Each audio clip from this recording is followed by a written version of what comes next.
And then, Hi, everybody. Welcome to Enemy of My Enemy. I am Hodey Johns, and I am here with the black and gray anarchist Samantha.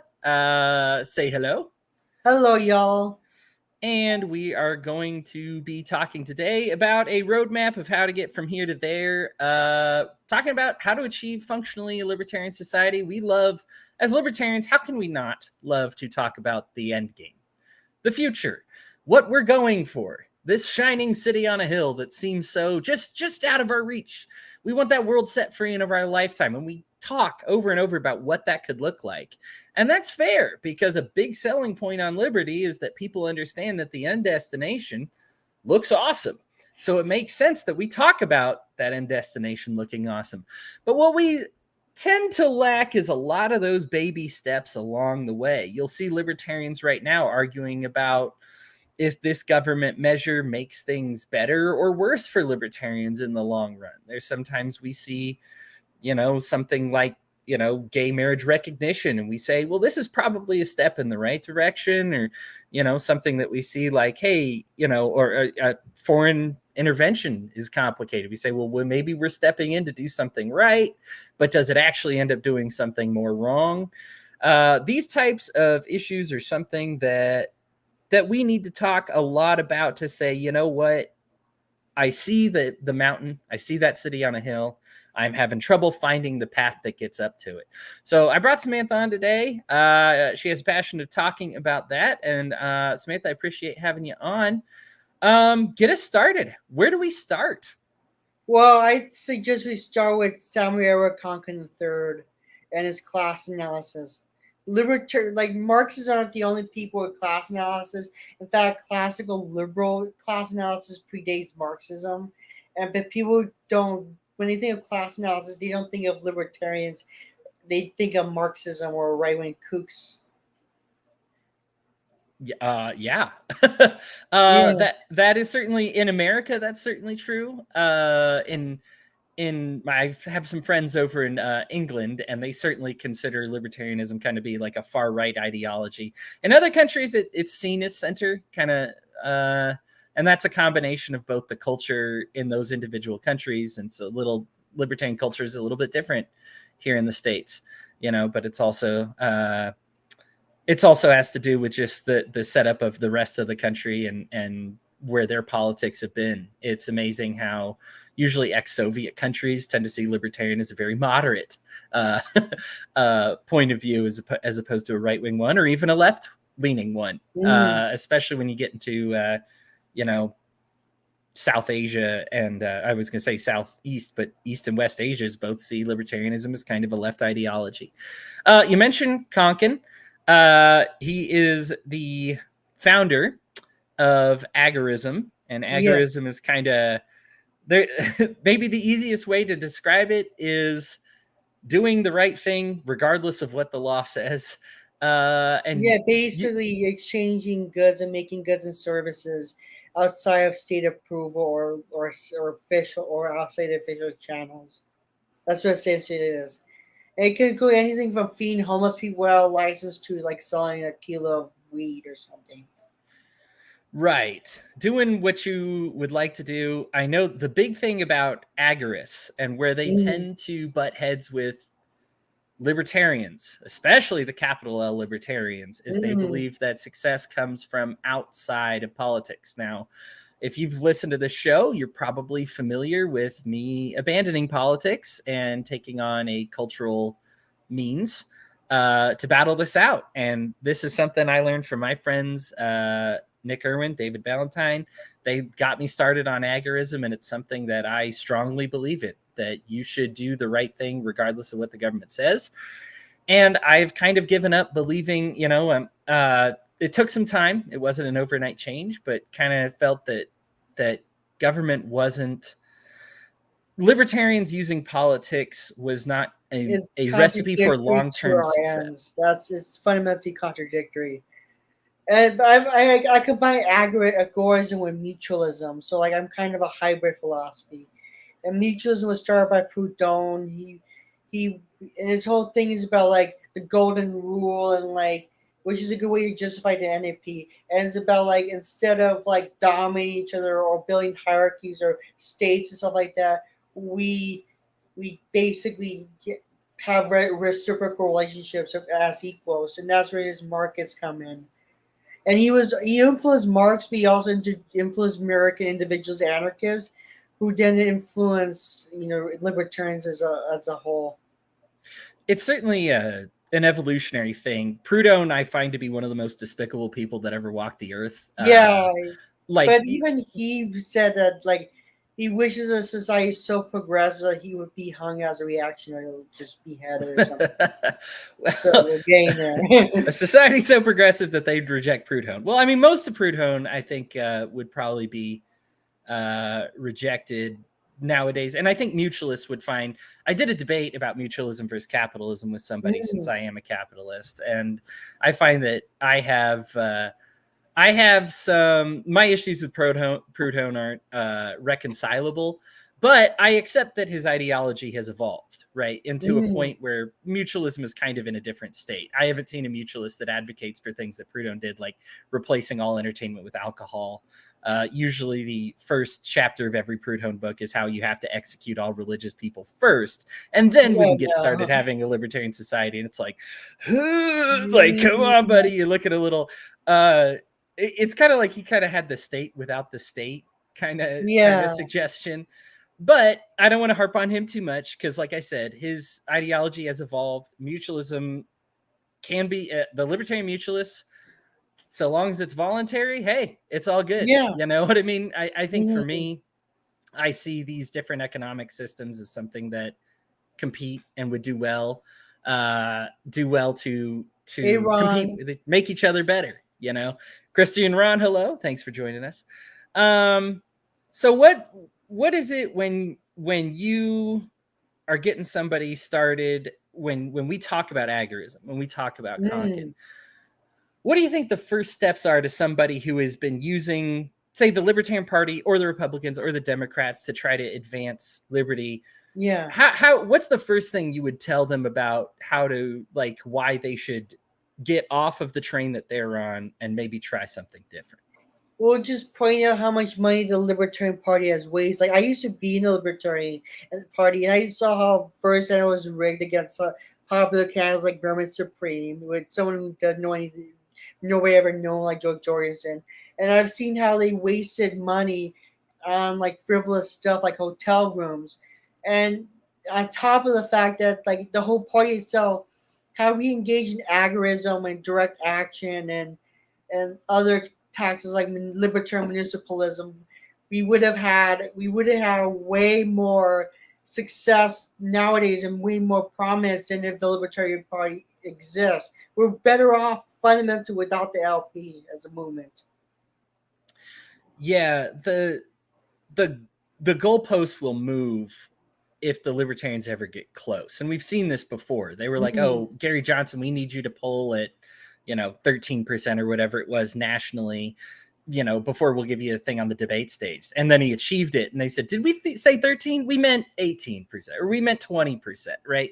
And so as long as somebody else controls the rules, it's okay. Sports fans out there, this is my analogy. It's like saying you want to play the game of football and you can play and they'll give you fair ground, but they're going to start off up 49-0. And you're like, and then they'll laugh at you when you can't win. Oh, libertarians can't win. And it's like, you just gave yourself a 49-0 lead. Why am I playing this sport? I understand you may feel that you're good at it, right? Like politics, and there are libertarians who, despite all the adversity, managed to get elected locally, or by state.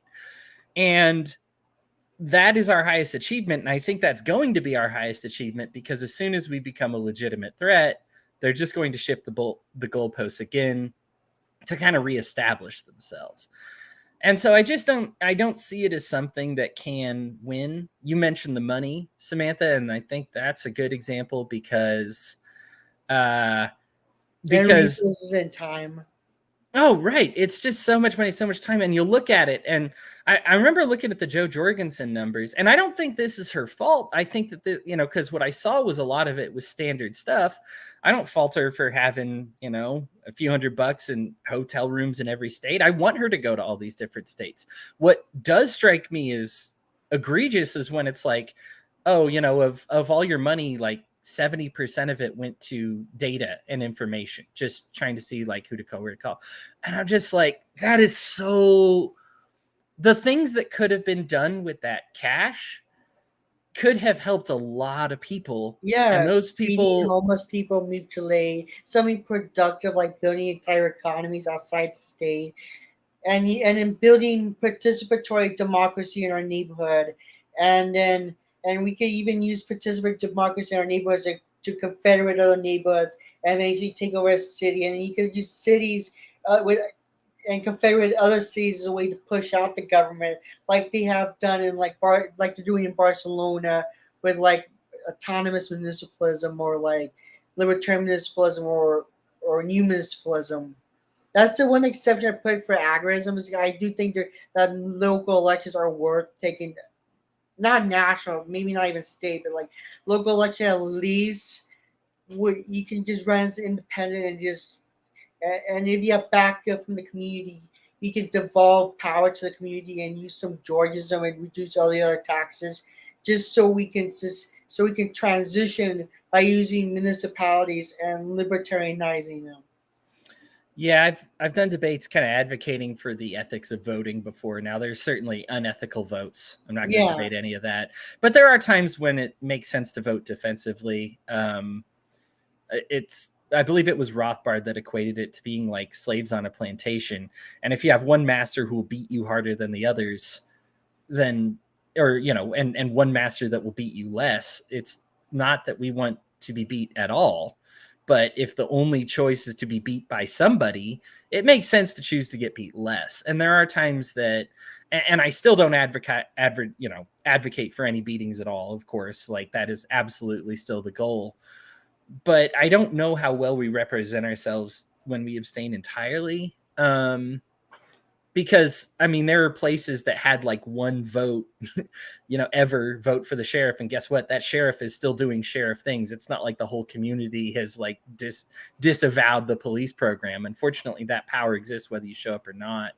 I know when I do these debates, I've cited historic examples of large groups of people who abstained from voting, and God bless them, I understand why they did it, but their endings are not positive, right? Like, and so it's tough because it's like I don't want to be coerced into this system of voting. I don't want to be part of this system of violence, but at the same time, I want some kind of way out. Now, the positive here, as I don't think voting matters all that much, and so it's not something that's going to derail your activism. Like unless regardless of you're whether you local, unless you're talking about the most local possible. right. I mean, and regardless of where you stand on voting, you can vote, you cannot vote, you can still do your agorist, work, right? Like do the work outside of it. Just And you're don't absolutely, put your money in political parties because that's burning money. yeah, and you're absolutely right. Like, um, that that there are examples of this money getting spent better doing other things by and I don't even know that it has to necessarily be political. Hans makes a good point. We have records of time when no one voted for race, and guess what? They still filled the seat. um, Wow. that we can do just basic charity work. And you look at I how prefer mutual aid, but go ahead. mutual aid, sure. Now, mutual aid, I think, implies that both people are giving something. And I think that it's okay to just say, I'm giving something, I expect nothing in return. Yeah. And I think libertarians, should become that cheerful givers, because this is, I think we need to come to grips with the fact that we're not going to win a national, we're not going to win the presidency within the next 8 years or 20 Or years, probably, more. Who knows right? when? Or maybe 200 years. And so what I do is I look at something like, I look at personally, I look at Christianity, and for me, Jesus was the ultimate agorist, because he was just like, you can keep your coins, give all, I don't use coins, give that to Caesar. I'm going to make a system outside of the system. Now, Jesus got killed, but he had the last laugh, because he out survived the empire, right? And I think that liberty should be something like that. It's not a political party taking over. It's this ideology that will outlive the empires that try to suppress it. And I think when you focus on things like giving and charity work that you talked about, Samantha, I think these are things that last past your generation. They might not make somebody vote differently tomorrow. And don't forget dual power. That's a big one.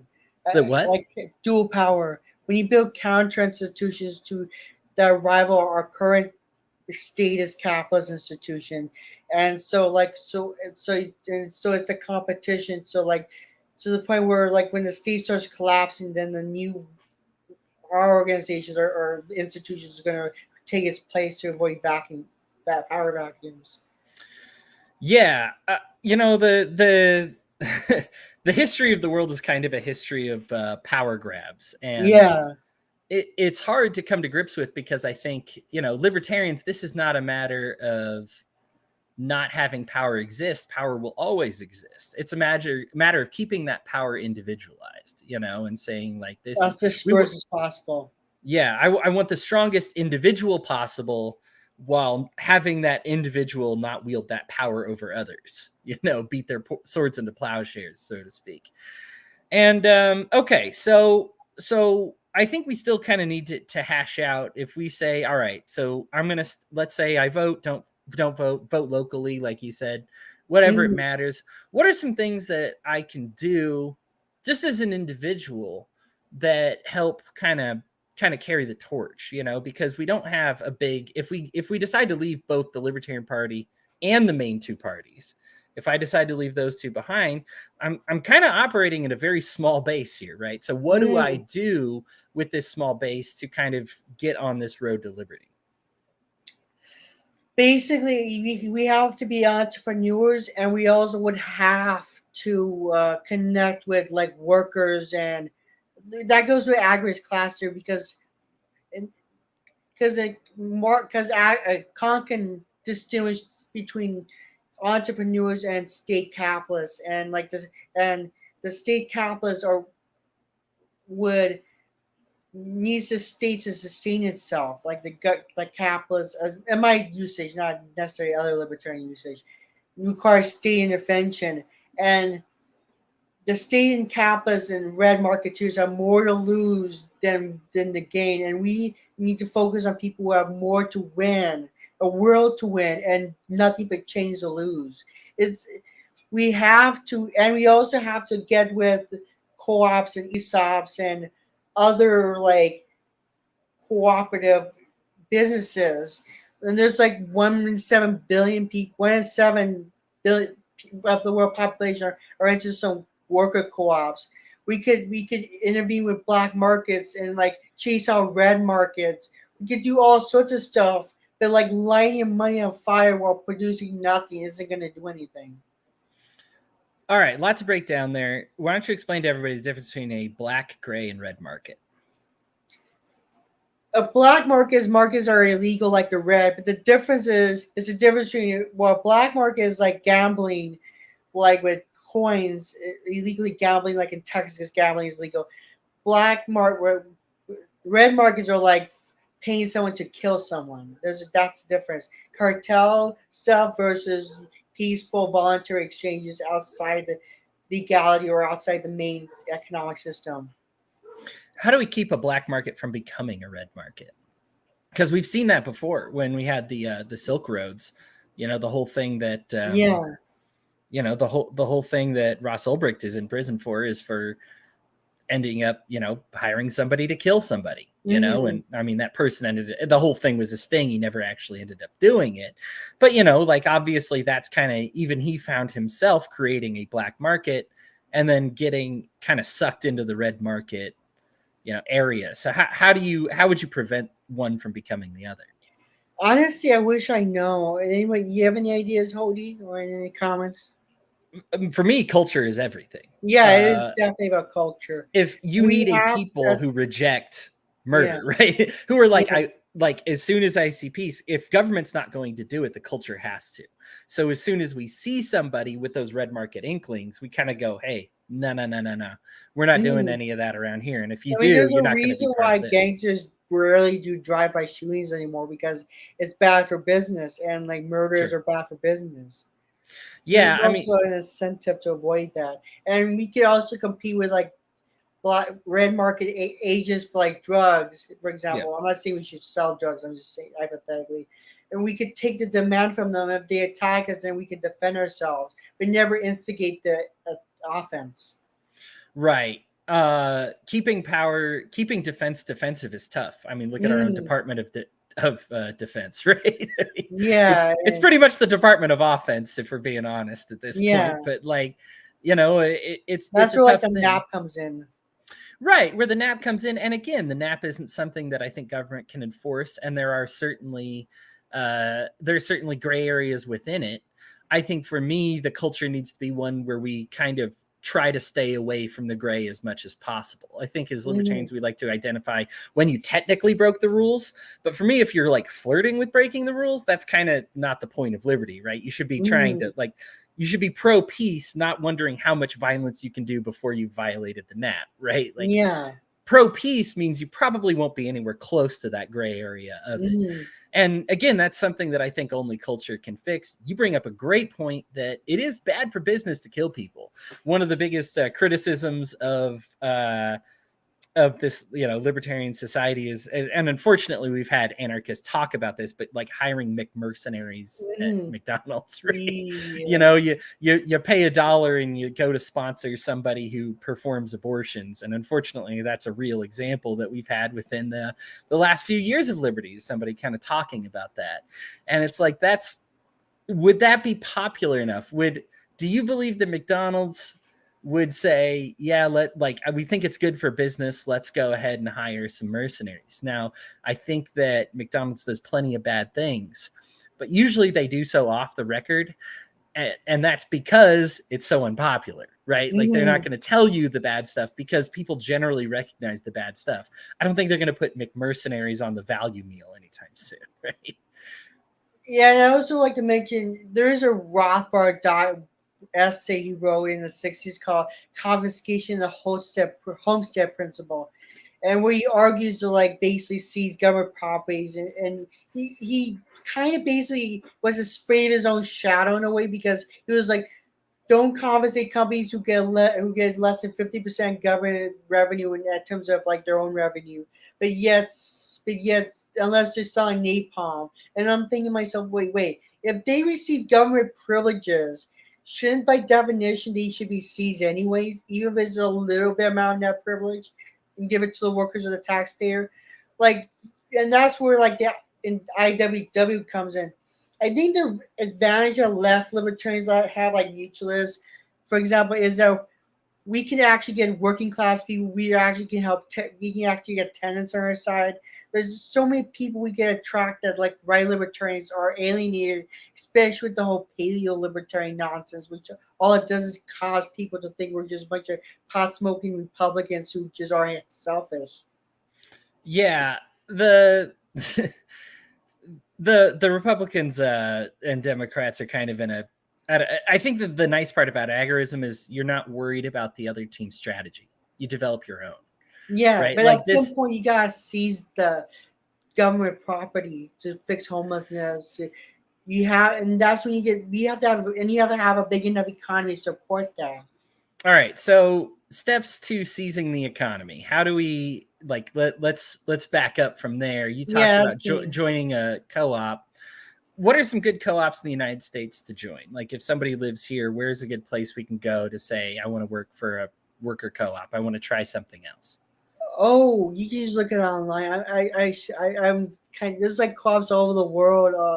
I haven't looked into that, to be honest, but there's electric co-ops, and I'm sure or you can start your own ESOP. I'm sorry, I shouldn't have thought that. No, it's okay. You know what? That's okay. It was kind of a jump thing. I only heard about, I guess there's internet service provider co-ops, and I only heard about that. I do have an advice for a union you could join. Oh, sure. The Industrial Workers of the World. Even Konkin promoted them. All right. What makes them so helpful? Well, because they don't take government money. They don't take government money, and they don't campaign for politicians, and they have a track record of like labor militancy. And another thing is we have to figure a way to get around Taft-Hartley laws and various labor regulations that prevent unions from being able to do their thing in a free market, because unions are part of a free market, whether we like it or not. And I think that's a good thing, because we need to look out for like workers, and we need to look out for the little man. And if we don't, then what are we doing? We're just ceding ground to the state, and it goes against why I'm for the NAP and for libertarianism also. Yeah. So the international workers of the world, Industrial they are workers of the world. the industrial workers of the world. I'm sorry, are called the Wobblies. Yeah, Which, and I've tried to look up the nickname, and it's kind of they don't know, yeah. but it's cute, right? Like the Mhm. Wobblies. Now, my one beef with them is they kind of advocate for one big union. Now, why would one big union be better than several competitive unions? Like, because for me, that's one that I find that a lot of unions tend to get more evil the more they get monopolized. Mhm. And I'm wondering where you feel that maybe this single union could be an advantage. Well, for like we have unions across multiple industries. You could like you could stop the entire economy through a general strike, a libertarian general strike. But yeah, you do right. I don't like. I like parts of syndicalism. And my issue with syndicalism is that it's still a little too centralized for my taste. So, but if we can get a general strike in the economy of libertarians and leftists, we could grind it to a halt, and then that's when we make our demands. For our listeners, what is an Arco syndicalism? Syndicalism is basically a tactic of using unions, like militant labor unions, to like secure workers' self management from the bosses. It's different from like reformist unions in that they want to like take the economy over so you can help so workers can manage their own affairs and stuff. That's the difference between our economics, because I prefer workers' self management and capitalists prefer a boss. But as long as we can coexist, that's fine. But like if we can gain government assets and corporations who receive money from the government, suddenly the whole green black market economy will like grow huge, and that would even make the government more desperate. Unfortunately, which we do retaliate, but again, we need to build up the numbers and the economy of the non government sectors. It's Yeah, like the very end of the cycle thing. sure. I mean, so that's like kind of end of the cycle. Now, obviously, you've mentioned kind of in the last two groups that the groups are militant. Now, when we say militant, what can if I was to join a militant group like this, what would I expect like my duties to be? Obviously, people hear that and they're going to Mhm. be afraid for their lives. Yeah. Um, so what does it mean to be militant? What would my expectations be if I were to join a militant Well, group? if we went for government regulation, you can expect like wildcat strikes, general strikes, creative tactics. But the issue is government regulations like Taft Hartley have have basically bought off the unions being part of the state and corporations. And they have defanged the unions. So if we're gonna do legislation, we have to target we have to target like those labor laws. Yeah, I mean, labor laws. So the thing with me and the left is we get along on most things. I think, Mm, despite my love of capitalism, I do think that multiple economic theories should yeah, exist. Uh, if for nothing else than they compete against each other and make yeah, I them agree. better, right? If I know that the people living in an anarcho-commune society are living better than an anarcho-capitalist society, then I'll just leave, right? Like I Mm-hmm. will join something that is better for me. Now I might have skepticism as far as like if it would work, but I find that that's kind of beside the point when I just kind of Mm-hmm. say like, well, it doesn't matter as long as it's voluntary. As long as I can leave at any time, Yeah, low then cost to entry and low cost to exit. Right. And in fairness to both sides, both capitalists and communists have sucked on that point, that as far as not letting you leave, right? Like Yeah. there have been examples in the past of like kind of a generally capitalist society not allowing people to leave or enter, and then a communist or socialist society doing the same. And that's kind of when things get bad. But as long as we as libertarians understand that, like, hey, voluntary, that's the most important thing, number one, no matter what. Like, as long as we can agree with that, I think I'm cool with that. And we can get there. So, okay. So how, explain to me then, like, the effectiveness in the short term of some of these like boycotts and strikes, how it might help lead. Like, give me just kind of, I don't need to know how it gets all the way to the end of like an anarchist or libertarian society, but like, what is that going to look like in the meantime? Because I got kids to feed. I got, Well, what I this mean? I is where got a family, I agorism got my comes house. in, because Yeah. agorism, it helps union activity, because when you can have a supplemental income and something to fall back on when you get fired, because a lot of corporations are going to fire people, so you get to back up the unions, and then the unions, when they win, they can funnel money back into the agora. You see where syndicalism, agorism, and then the mutualists could do the monetary policy and do like zero interest loans, well, 0.5%, just to cover the expenses, which will create so much more businesses that it will crowd out the legal government market. So the idea is to kind of, if you Mix create a, strategies together. sure, you create a society that functions better, the demand for, and then let the demand from that kind of Yeah. take over from there. All right. So if I start getting involved with these things and start saying, hey, we've make it done better. Do you know why, like, why now, if co-ops are all over the world, why hasn't the idea really taken off yet? Do people just not know how much better they are? Well, I Are they would say they better?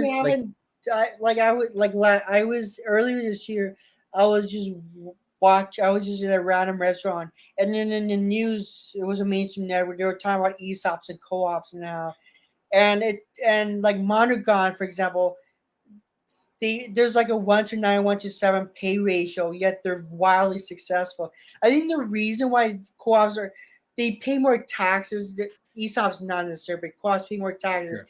yet they're more likely to survive economic downturns, and they're more likely to have more equal pay and more productivity, according to many studies and actual examples.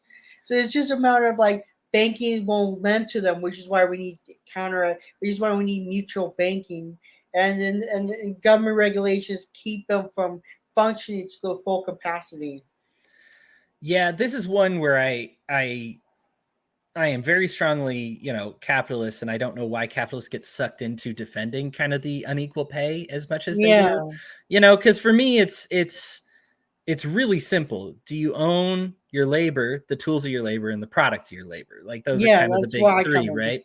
And a lot of people, they get this philosophy, and on one of those 3 points they just biff it, and I'm just like, I think for me, the capitalist side that biffs it is usually they don't remember to own the tools and product of their labor. They outsource it to somebody else. Mhm. They want to think that the company takes better care of the tools than they will, and that might make sense if you had a bigger stake in, if you didn't have as big a stake in your product. But when you control the product, Adam Smith had a great breakdown of this when he analyzed how people made shoes, like cobblers, Mhm. because not everybody does have an equal job. And I do think it's important to recognize that some people will choose to make more money than others, or make Yeah, more, definitely, or yeah. just, even if we get off of this money system, well, they'll just choose to have more stuff. They want to go out, they're Mhm. go-getters, and they want to get more stuff. I don't want to stop any of that. But I the just want to make sure difference you're not is, getting somebody else's stuff. yeah, but where I come in is there's a difference between capitalists and entrepreneurs. You're not necessarily the same thing. I think politics say negative thing about co-ops. Yeah, a lot of them do, but even Bernie and AOC, despite all their many flaws, Bernie actually has a plan to do more co-ops and ESOPs. Of course, his MMT policies are just crap, but he's just seen around. But like, we don't see libertarians advocating for that, and I think it's really to our detriment that we don't talk about other ideas like that. So, Yeah. what was the question? Just like, well, I mean, I think we've wandered away, but that's okay. I think Yeah. it was just, what are the like, why don't people know more about it, or why aren't more people participating in it? But I think we've kind of fleshed it out. And again, it has so much of the world's population working for not unions, for co-ops and ESOPs, just federations of them all over the world, and they have a way better track record than the Soviet Union, fucking China, Cuba, and uplifting poor people and actually accomplishing socialism, albeit through market means.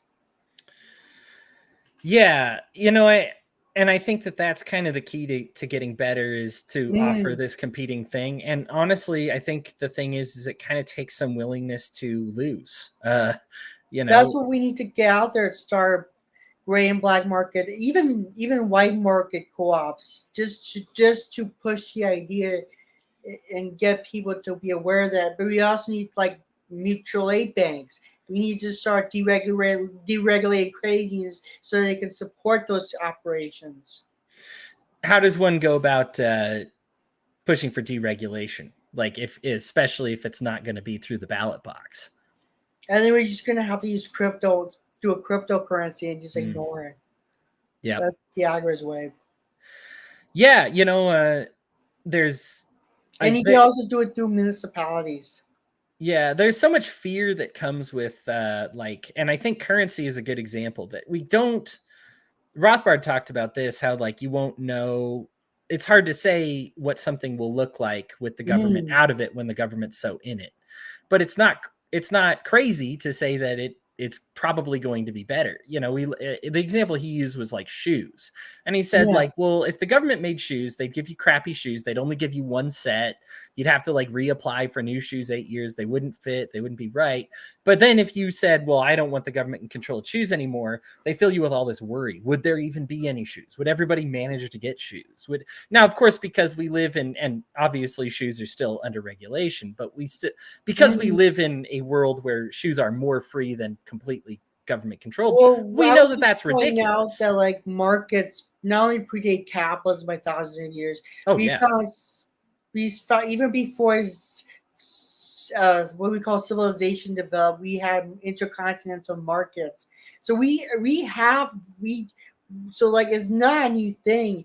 It's not about government regulating the economy, or whether or not we have regulations. Right? It's about who regulates the economy. Does the state and its capitalist cronies regulate the economy, or does the people and the workers and the consumers regulate the economy?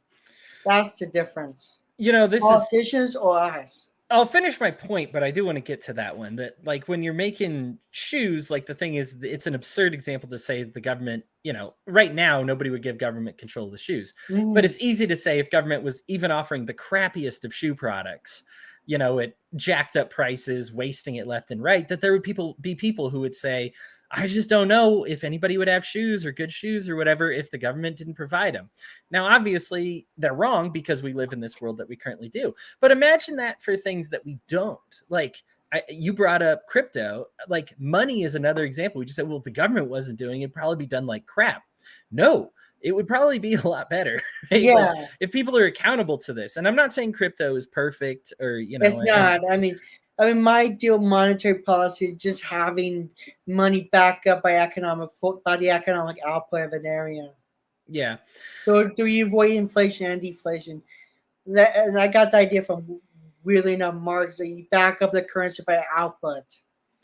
Right. I mean, yeah, ideally that's supposed to be, fiat, currency. It's funny, we kind of have gone between like gold standard and like fiat, and it's like, well, shouldn't it be backed up by something? Like probably just a product, right? Like there should be a product or service that is backed up by those dollars. Ideally, that's what should happen. But we're gonna have to let the market decide.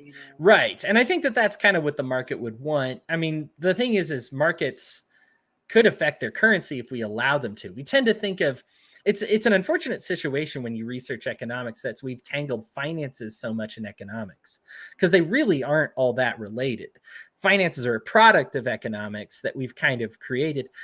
I'm not saying that dollars need to be deleted, but I do think that there is a point where it's like we can say that currency is not serving the role that we wanted it to, that like in theory. And that only happens because even though the market would want it to serve a different purpose, government controls that currency. And unfortunately, we think of so much of economics through the lens of a currency. Whereas, as you mentioned, economics has existed before everything.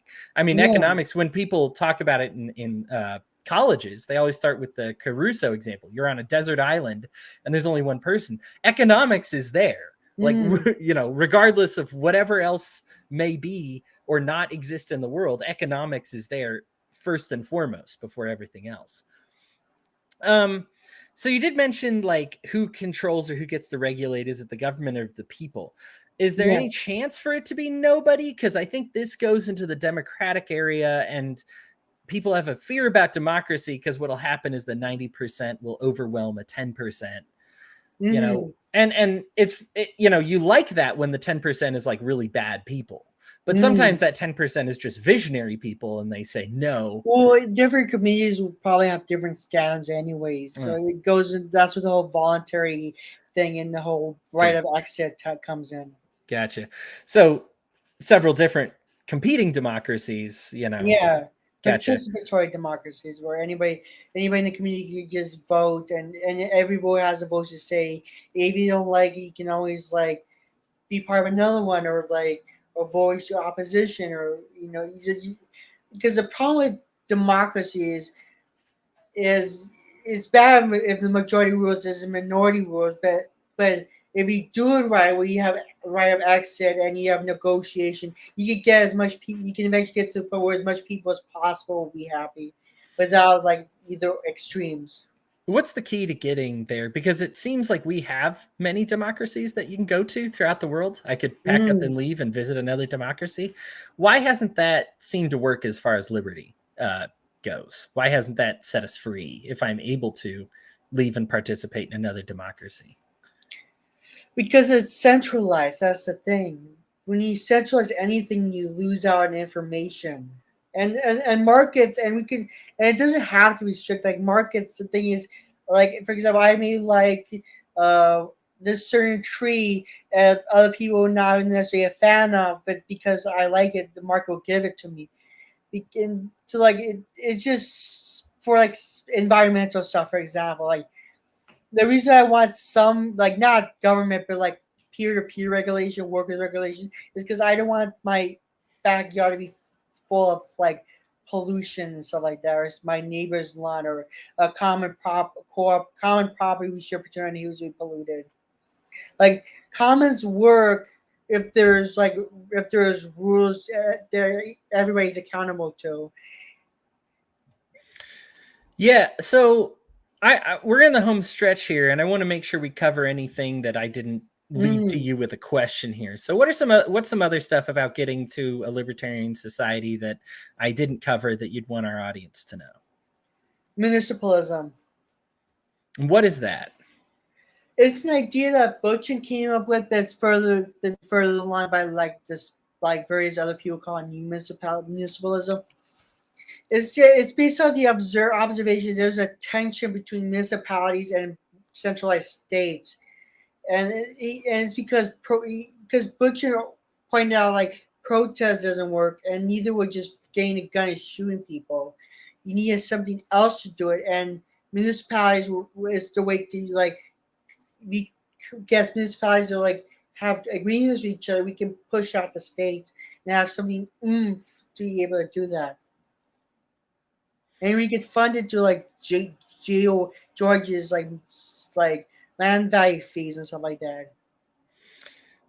Georgism is another one. Now that's one even some of the capitalists, as well as I think Georgism is about one of the most middle philosophies that you can find, and that's essentially the one tax is the land value tax. That if you increase your land value, anarchism. Right. Well, you know, it's hard to say because it's like, who is collecting that tax if I decide not to pay it? Right. Like if I don't get the service. And so that is fine. Right. Yeah. Like to me, it's the acceptable form of Georgism, which is why I said I'm like kind of split on it, is if it's like, hey, pay to play and here's how you pay. that's fine. I do that constantly. We do that with our relationships without money. I mean, that to me is common sense. But if there's I think a way a lot of people hype up Georgism is like, that's how we're going to replace, government is now going to be funded with. Well, it's supposed to be only a temporary measure. That's the thing, and it's hard because people see government programs are temporary, but the whole point is to like get the city from a centralized small body and have like participatory budgeting and have other and have powers of cities devolve into like neighborhood assemblies. Right. So if I And it is in as many places around the world that have that, and they're working really well, better than like fucking Soviet Union ever did. Union Letter has been around for almost as long as Cuba, and almost everybody has homes, and yet they're doing really well. Yeah, Singapore has Georgia's policies too, and they have the highest home ownership in the world. You don't have to like be forced people to pay for it, but like if you want to be part of like municipal like internet and sports teams and school, then that'd be a good way of getting the money to back up the economy with. Yeah, These are natural disasters or man-made disasters or whatever other. Sure. I mean, we can't predict everything, right? Nothing. Anytime you try to bottle something up, I think is probably the biggest problem with a centralized economy. Central planners. Right. We try to predict one thing happening and sometimes we're right. Central planning can get it right generally, but the only way to be absolutely sure is to put everybody in charge of their own future, to say that this is the risk I'm willing to take. This is the risk I'm not willing to take. This is something I can bet on happening. This is something I won't bet on happening. It's similar to, kind of insurance in that way, and saying, do I want to pocket this cash? Because I can do awesome stuff with this cash and right also now. You gotta understand, like, consumers are also the ones regulating the economy too. Just by them choosing to buy like Coke or Pepsi, for example, they are well, it's not 100% democratic. You do get what you want, and it does influence the way resources go. Yeah, I forgot what I was going to say, but yeah, Henry George, most famous American economist ever. It's funny because I think, libertarians, we get tied up so much in people that I might like better than Henry George, but George is, as far as globally, he's going to be the one that makes it into all the textbooks and brings up a lot of good points, a lot of interesting points, blends a lot of different theories together that we've talked about here, and people kind of settle in on it as a good way. Now, how would you say we get, if we want to talk about municipalism, if I'm paying a tax to one entity to play, and then we decide to become a smaller entity because we've grown so much, how do I convince people to leave the large entity for the smaller one? How do I convince the people who are in control, the people who I'm paying taxes to, how do I convince them to like relinquish control? Because that seems to be kind of a consistent issue in history. Yeah, that would have to be written into like the contract. Okay. If they decide to break the contract, then we just kind of gotta do what we gotta do. Yeah. Okay. That's a hard one. I haven't thought of it. I've just seen examples of it working around the world, and I figure it might be useful for us. But as far as the detail, that has to be worked out by everyday people doing the actions. We can't just like centrally plan liberty, but it is worth thinking about. That's just one option, and it can also back up the syndicalists and the mutualists and even back up the gray and black market from the official states. Yeah, well, I mean, it's like complementary strategies mixed together. Yeah, I once was reading some Friedman, and he was talking. This was actually David Friedman. I'm sorry. There's two very famous libertarian Friedman. So this is the Dave Friedman, and in his Machine of Freedom, and I liked what he had to say because he was able to give a vision of what might happen in a libertarian society. But the most accurate thing is to say that there's probably a billion things that'll happen in the libertarian society. Everybody wants one answer. Best thing about it, yeah. everybody wants one answer, and there's probably 1,000 answers. Now you It's just not keep some of it right here. right. So it's just not something that we can be able to say like that's what's going to happen consistently. So and in a good way, right? Like we can paint one vision, and here's the great part about it is, as a libertarian, if I paint a vision that looks better than the status quo, there could still be better versions of that vision. There won't be worse. We know at least the market wants one vision, but there may be other visions that are better, and so like your vision versus my vision. Right, because everybody has different wants, likes, needs. Like I think the thing is, when you're dealing with individualism, people they tend to compare it to government directly, and it's really apples to oranges, because government's providing usually one monopolistic service in one way. And so when somebody says like, well, how will the police look in a libertarian society, all I can tell you is it's going to look different in a million different ways. If I have a community, I do not want cops in it. No. Exactly. Some people are going to want the defense. Some people won't. Some people are going to want to make sure that they and their neighbors are on the same page when it comes to defense. Others won't. And some people are going to choose what they want to pay for that service. Yeah. And so it's going to look a billion different ways. And the thing is because there are billions of people, we want it to look billions of different ways so that everybody can kind of customize it to what they're feeling. And I think that's kind of an important thing to understand when we engage in this. Is we're talking a lot about the future right now, but it's important to understand the process. Is you're not just markets are a process, not an end goal. Anarchism is a process, not an end goal. Right. It is this journey where we say, I am not trying to provide you're not going to go out tomorrow and provide a competition for all of healthcare. You may be able to provide a better way for people to heal from a broken arm, in one way. And, you don't have to say, well, how's this look in the entire system? You don't have to answer that today or tomorrow. You can just do what is right today. A lot of people, you are probably participating in at least some form of agorism, whether you've embraced the entire philosophy or not. Yeah. There's a lot of people who say, I don't like the way government does this, so I'm doing it differently. Just ask homeschoolers or unschoolers and see the millions of different examples that come up by competing educational systems. Now, there is a unified Department of Education that'll give you a standardized curriculum. What does the alternative look like? There's not one answer. There's a million. And go ahead and feel free. In fact, feel empowered to go ahead and provide 1,000,001. Be that person who says, I think this is going to work better.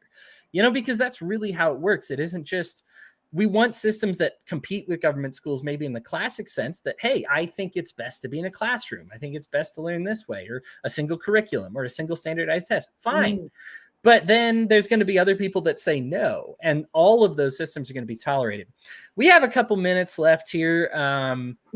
Before we got to split, I want you to have anything you want to say to close. Leave our audience with something, and then go ahead and tell them where to either find you or projects that you're supporting. I know we kind of mentioned some of them already, but talk about yourself a little bit. Take yourself at least like 5 minutes. Oh, okay. Yeah, you can follow me at twitter.com/low-girl-cressida, capital Lil, and then girl cressida, CRISSIDA. And follow me on YouTube, because I'm planning on posting my first YouTube in over a year, within the week, if not month, or something like that. And it's gonna be and you can find me on YouTube under Black and Gray Market Anarchist, or you can just go youtube.com/thevegananarchist, because that's my old channel name, and you can find me there and subscribe. Okay, awesome. Thanks, Hodey. Yeah, no problem. Thanks so much for coming on the show. I really appreciate you taking the time and talking with the audience. I hope everybody enjoyed it. After a lot of weeks of kind of no news happening, we had a lot of kind of smaller stories happen this last week. Specifically, I've been tuning into the Johnny Depp Amber Heard It's not even a trial. I forget the legal term for it, but I've been watching that on TV. We'll probably be talking about that up this next week, everybody. So stay tuned. I think there's some, it sounds stupid, sounds like a waste of time. I think there's going to be some interesting things you will find out from that show. So stay tuned, stay with us. Brian and Lou, Brian is out having the trip of a lifetime because he is awesome and did great at work. And as much as I'd like to punish him, he will be gone for several weeks, but we're going to find you some other great guests. So thanks everybody for tuning in, and we will catch you all next time. Bye.